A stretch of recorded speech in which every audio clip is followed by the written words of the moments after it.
I did not know that we were going to name this literally after me, but I'm down. Let's make it a thing going forward. I'm very happy to. Really quick context for people, just if you showed up and you're like, who's this person standing on stage? I lead the PL NDRES team, which is about almost 200 engineers, researchers, infra experts, product managers, UX designers, you name it. We probably have a couple of them that are working across IPFS, Filecoin, Lit P2P, IPLD, DRAN, test ground, sometimes multi-formats. Like we work on all of the different pieces of the whole PL stack. Personally, I first got involved via the IPFS project as a 5% open source contributor. I was working at Google full-time in education. I was like, wow, I really, really wish that all of my teachers and students, when we're building applications like Google Classroom, can collaborate offline, local first. And that's what kind of spurred me to start participating in the IPFS community. From there, eventually quit my job at Google, joined IPFS full-time as their first Go IPFS product manager, and now 4 years later, this is what I do. So that's, to put things short, I've gotten a chance to work on a lot of different parts of the stack, got to lead the IPFS 0.5 release, which included a huge rewrite of the IPFS DHT, lots of collaboration between IPFS and Lit P2P in order to make that happen, led the launch of the Filecoin network on the engineering and research side, so everything involved in making sure that the Lotus implementation worked and running the infrastructure of Space Race. And anytime anyone in those last couple of months was reading Filecoin roadmap updates, I was writing those, usually late at night. And so I've gotten a chance, really amazing chance to work across kind of many, many different parts. And I'm happy to answer any questions that people have, whether that's about different parts of the stack, whether that's about things that are exciting that are coming up, whether it's about getting started in Web3 and kind of how to accelerate your trajectory from there, whether it's growing from, the junior PM to leading 200-person engineering teams. I'm really happy to answer any questions. This is an AMMA, so I'm not here to talk to you. You're here to ask me questions. And so, yeah, we'd pass it off to people. Who has a question? What can I help answer?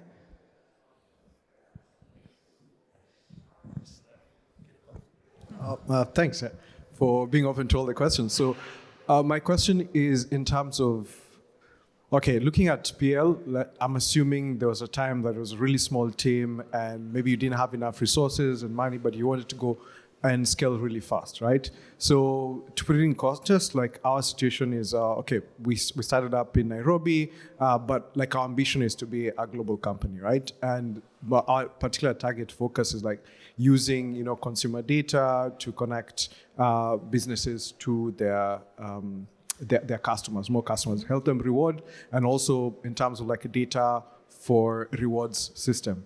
Now, the challenge is like we don't have enough resources. So how did you manage for PL to go through a process where you don't have enough resources, but you have a huge ambition? What are the steps you took till where you are right now, where it's a much bigger team where you're actually giving people grants, right? How did you do that? Yeah, I mean, IPFS has been giving people grants since the very beginning. So even when you didn't have enough resources in terms of humans or in terms of there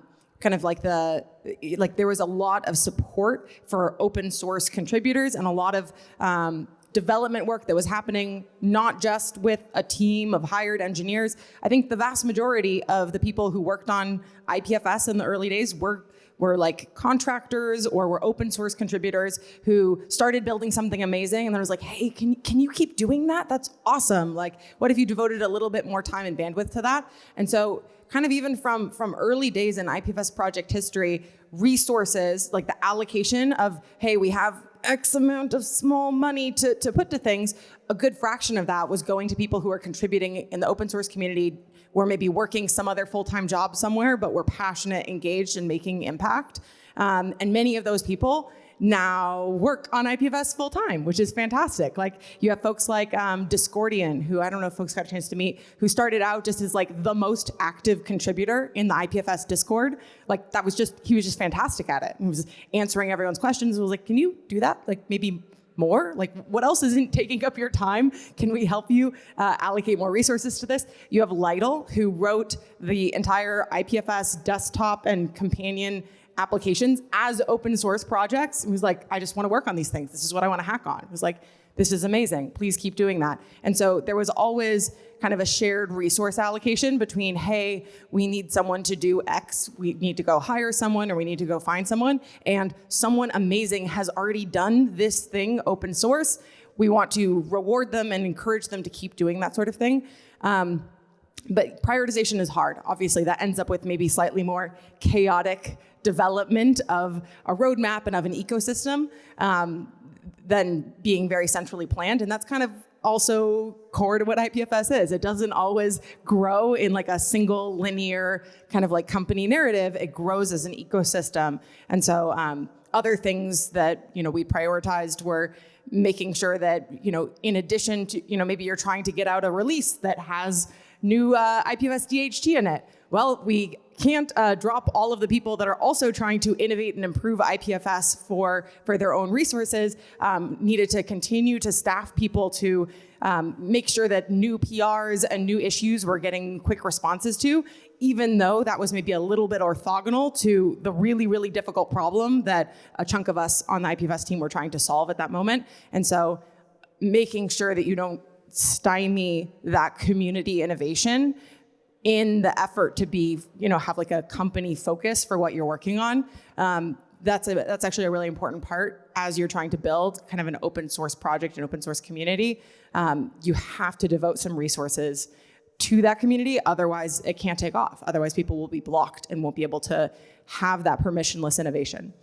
You can do things actually to architect around it though. So for example, some of the IPVM stuff, if you architect your code base or your implementation such that it has kind of a package manager-y feel where anyone can release new packages and can deploy them to run within a VM-like environment, that can avoid there being a gatekeeper on some implementation that needs to be released in order to fix people's bugs. So that's an additional area of focus for IPFS these days. Was there a conscious strategy to build the community? Like, hey, we started these few people, then you grow it like that? Yeah, I mean, IPFS has been open source from day zero, from before day zero. Before IPFS was IPFS, Juan was building this in the open as like a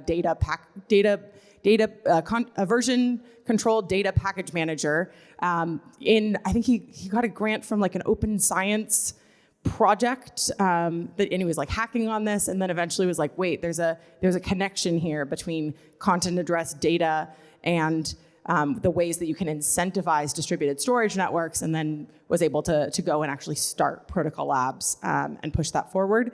But yeah, from day zero, these things were open. I think it was just Juan as like the only member of like protocol labs for a while, and it was Juan in open source communities hacking on things and being very community native, and yeah, building a community and building an open source kind of like development group was core to how IPFS evolved. Thanks. I have a bit of maybe of a follow-up question from that to use the chair's prerogative while people sort of think about the framing of questions. But it's, we talked about the early stage work there, about how you then sort of incentivize the community to start to contribute to define something.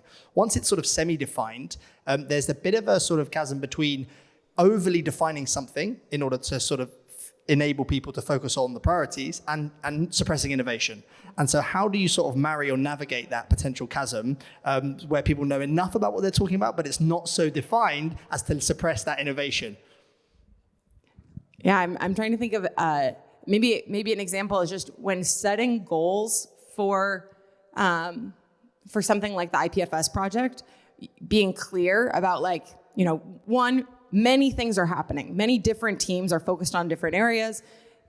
There's going to be this community that's going to go focus on this thing. And other people are welcome to come join. Here's the ways in which you can get involved and collaborate, but make it so that you don't overly set goals that hamper other people to innovate in different ways across the project. So maybe some people are focused on content routing and some people are focused on content deduplication. And it's like, great, awesome. We need all of those things.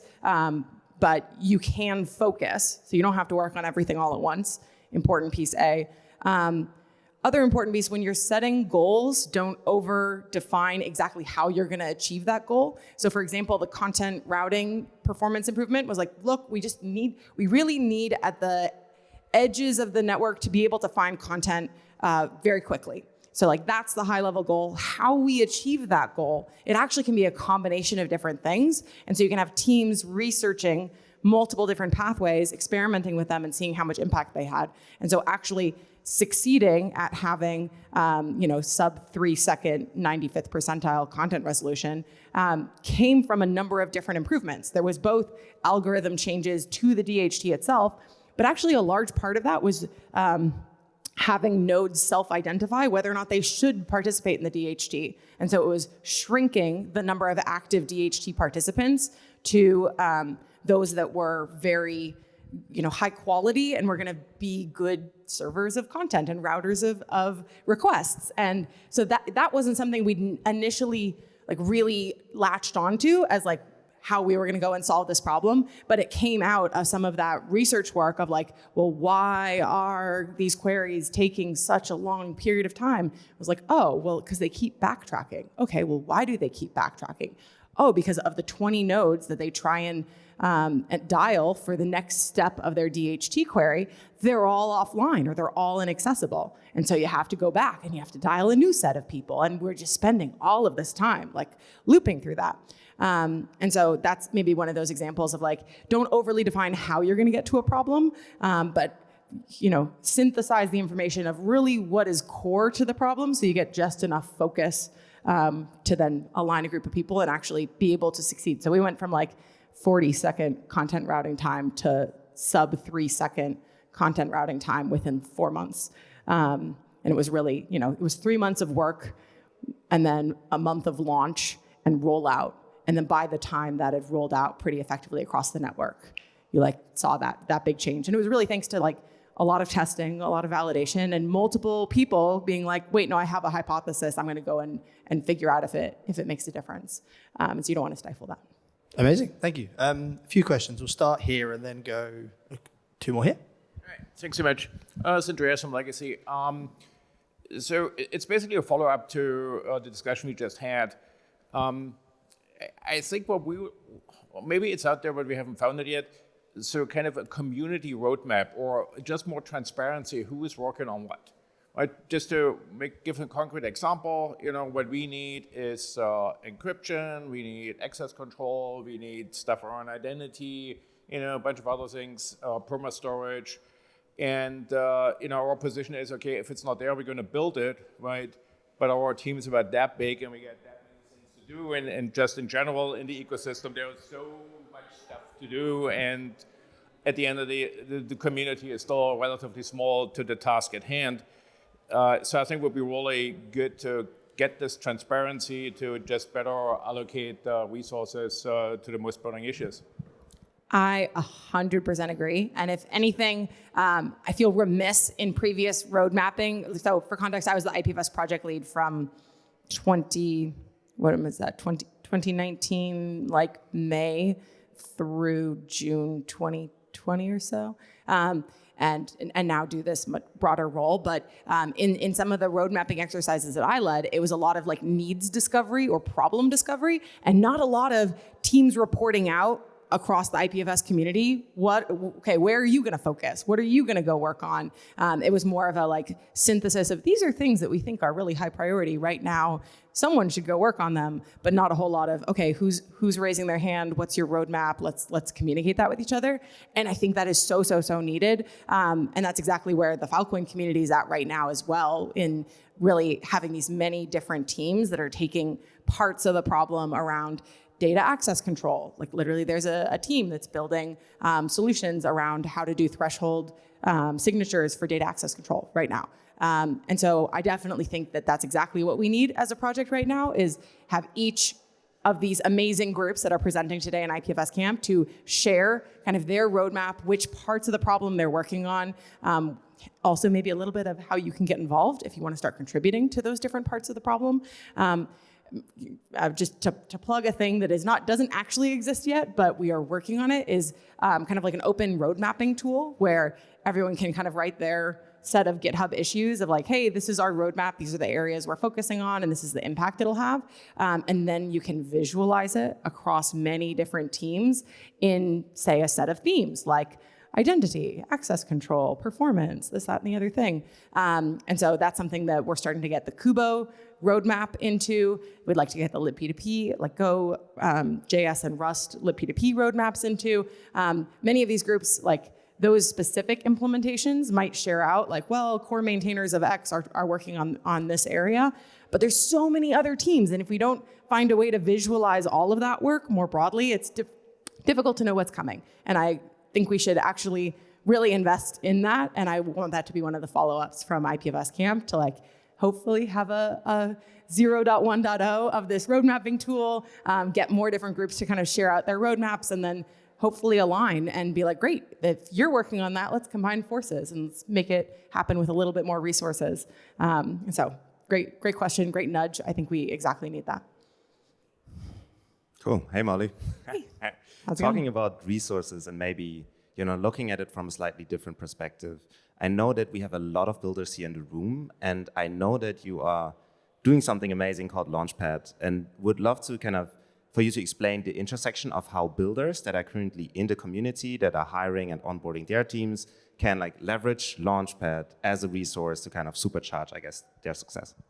Yeah, so for everyone who's in the room for Katie's presentation, they probably got to know a little bit more about Launchpad. But Launchpad is something we created a year ago, almost exactly. It kicked off, our first pilot kicked off November 2nd of last year, and it was exciting and crazy, and we were figuring it out as we went entirely. It was 4 weeks long. We had no idea what we were doing, but we iterated a lot since then. We've now run 6.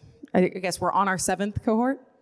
Yeah, because we index from 0, so that makes everything confusing. But, and really, I mean, there's 2 main ways that builders can benefit from Launchpad. You can either join Launchpad and use it as a amazing index across IPFS, Filecoin, libp2p, IPLD, how these things work under the hood, how you can contribute to them, how you can leverage them for the applications you're building, and also how to utilize resources across the PL network. So it's available for any new hire to any team that is kind of an active member of the Protocol Apps network. And again, our hope is that it helps people onboard into this community really, really fast and more deeply, because we have so many people joining these days. We want it to be a really smooth experience. On the flip side, if you are, say, already a part of this community and running a team or organization that's in the PL network, you can use it to maybe offload some of that training and onboarding time that you'd otherwise spend getting your software engineers or your community managers or your technical program managers or whoever up to speed, so that they can learn all that knowledge quickly, but also build really strong connections to multiple kind of super nodes across the IPFS space. You get mentorship. You also get to work directly with core Kubo maintainers or core Go libp2p maintainers or different areas like that. And if you're trying to maybe make changes to some of those code bases, can be really useful to know exactly how decisions are being made, how to connect with the right people to get feedback early. And you get to meet a lot of other people from other teams that maybe you can collaborate with.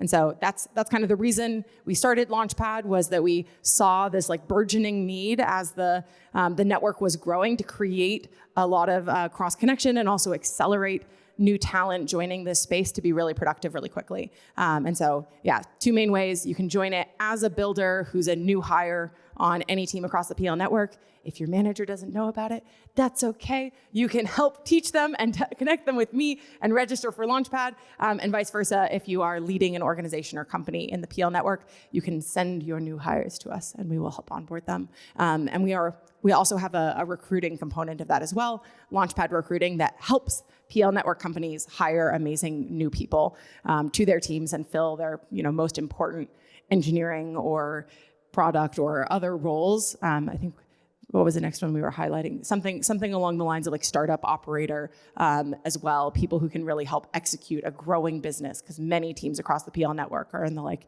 10-person, 2 to 11-person stages, and really need to bring on their next talent. So that's my Launchpad plug. Definitely feel free to ask me more questions about it. Or, I mean, how many people in this room have gone through Launchpad or sent someone on their team through Launchpad? Yeah, so you can also ask any of them about it as well. We continually evolve it. So, V0 is maybe a bit different than V6 that we are running right now, but happy to tell you more about it as well. Hello. I think my question already got answered, so I'm going to riff on this one. But, I guess I'm curious. So, Molly, you're somebody who's been in charge of this organization that has almost turned into like two very distinct projects in some ways, among many other important ones. There's kind of the Filecoin ecosystem and the project that's been built out around there. There's IPFS, and they're intimately intertwined as well. I guess I'm curious, like you as an organizational leader, you've had to build out the organizations and had a strategy and thinking about how each of these evolve in their own way. So, what has been your thinking about how you build the organization around Filecoin versus IPFS? And like, what are the things that you think IPFS is just like really uniquely able to do because of the way that it's structured that you're most excited about? Very interesting question. It's obviously evolved. When I first started working on IPFS, there was a team that had already started when I first joined full time. There was a team that had already started working on Filecoin, Filecoin team. And they were like off in a corner, like with their own little private code base, like starting to lay the initial building blocks of what Filecoin would become. And so, for my first year, I like really didn't think about Filecoin at all. I was like, yep, that's a thing. Other people are working on it. I don't have to. I'm focusing on IPFS and the IPFS community and all of the great stuff there. And then as Filecoin really started accelerating and like, there was some code there and they started open sourcing their repos. Then we started getting a lot more involved of like, hey, we've built these building blocks. Hey, Filecoin is building on all of these same building blocks and is using many of those core IPFS components, like all of libp2p gossip sub. And there was actually a lot of work that we needed to do within IPFS, libp2p, IPLD communities to harden ourselves very quickly for, hey, there's going to be a massive blockchain network built on these fundamental rails, and that's amazing potential adoption for us as a community, but that's also a chunk of work. And so making sure that kind of you're able to prioritize, the intersection between the two. You can get IPFS users what they want, which is content persistence, that you don't force some IPFS node to like stay online all the time, but that you can delegate that to other parties in the network and have an incentive system around it, while also harnessing the changes you wanted to make to support many other groups. So all of the improvements to Gossip Sub that were being done to support Filecoin were also the same things that were needed to then support Polkadot and Ethereum 2, choosing libp2p as their kind of like peer-to-peer networking layer. And so that those unlock kind of like new users and new potential adoption.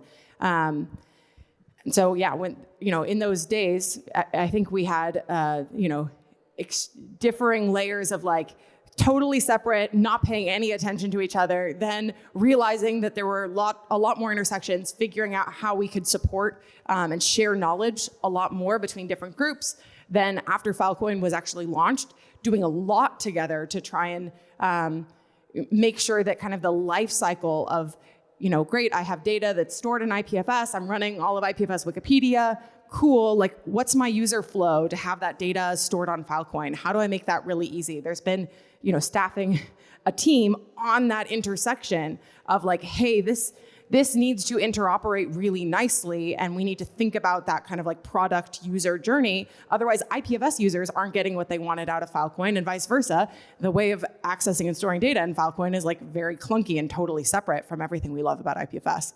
And so working with many teams to like identify and like product improve that interface was important. But I think it's also really important that we have like a separate core maintainership teams, and actually now many separate core maintainership teams for different IPFS implementations, for different Filecoin implementations, and then gathering bodies or venues where we can get together and talk about the improvements coming. I think IPFS actually learned a lot from Filecoin about that, like the IP process, being like, cool, we'd had conversations about how to do RFCs in IPFS forever. And it had always turned into a bike shed of, everyone wants to bring their favorite open source RFC process, and there's all this like governance, crufty overhead. This is painful. And then grabbing some light parts from the FIPS process and turning that into the IPIP process, I think super valuable for IPFS to then have more individual implementations innovating. And so maybe, yes, the things that IPFS can do really, really well, it doesn't have consensus. That's awesome. You can innovate and iterate on IPFS in many different types of networks much faster than you can on IPFS or on Filecoin, where you have to achieve consensus in the blockchain and you have to have these kind of like major network upgrades. And so that's a thing to harness.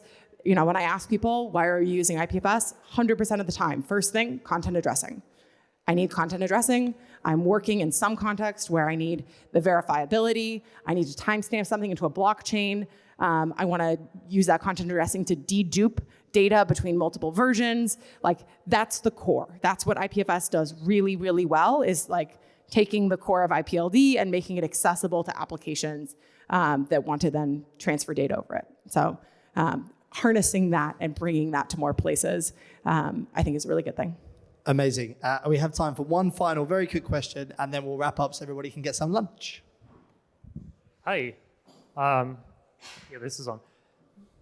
IPFS and Protocol Labs at large has made like a lot of really good decisions just over its lifespan, and I would say that's probably why you guys are so successful. So my main question there is, what's your decision-making process? Like, how do you guys do it? What's the Big Mac sauce? Oh my goodness. I get asked this all the time, and I never have a good answer for it. One, it does depend on the decision, like how it happens, where it comes from. We benefit a lot from having a brilliant visionary like Juan Bonet, like at our helm, helping guide many, many decisions and seeing around corners. Like, I don't think any of us foresaw how impactful something like IPFS would be back in 2014. That's Juan deeply going into the history of computing and harnessing some of these ideas that were stuck in academia. These were not new ideas. These had been around for like a really long time. People had been working on Kademlia DHCs for like years, but actually being like, wait, no, we can build like real networks on top of this. So that's definitely one part, is making sure that Juan is exposed to lots of information and harnessing the great ideas in his brain. When it comes to really hard decisions, we have a couple of different techniques that might be useful for other people making hard decisions. They're not crazy. They're just, the things we do. One of them is like writing down kind of like a core decision tree. This is actually how we decided the strategy for launching Filecoin mainnet, which was surprisingly complicated. And we had a couple of different ways that we could launch the network, and we built a spreadsheet, which was like, okay, you have, strategy A, strategy B, strategy C. So like strategy A, just hard cut the space race network, turn it off, start a new network from the same code base, start building it up from zero, and hope that no one does a security attack on the network in its very early days where it's tiny.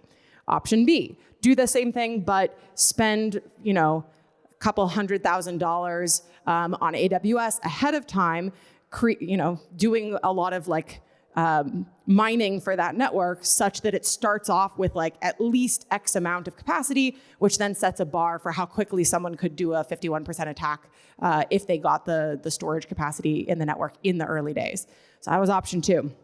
And then there were 2 options 3 and 4, which were harness the space race power, but reset everyone's balances, or turn space race network itself into the Filecoin network, and kind of just have a very simple upgrade where all of that, and then for each one of those, it was okay, from a development perspective, from a cost perspective, from a security perspective, those were kind of your facets in the table. And then you kind of wrote at the intersection of each of those things, okay, for option 1, what are the security benefits and costs? And those are you try and make those as small as you can, 6 words max, trying to sum up that cell in that decision-making table. And then you color code it. Red for bad. This is a bad outcome. Green for, ooh, this is really good. Like you want this. And then you just look at the table and the table tells you what decision you should make. Because you look at the one that is the most green and the least red.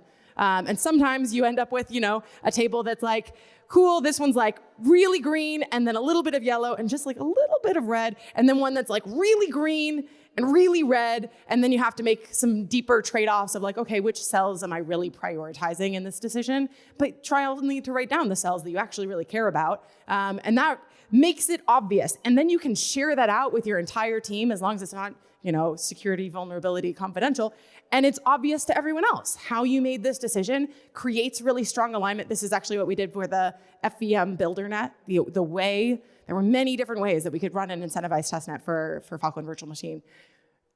Did this, and we ended up with strong alignment, strong outcome on a decision that none of us had expected per se at the beginning of that conversation. Because what you do is you iterate on the different strategies you could take, you come up with new options, and you have a very concrete way of saying, so one of many things, we only use this when it's, we really, really need to, but it ends up with really obvious high alignment decisions.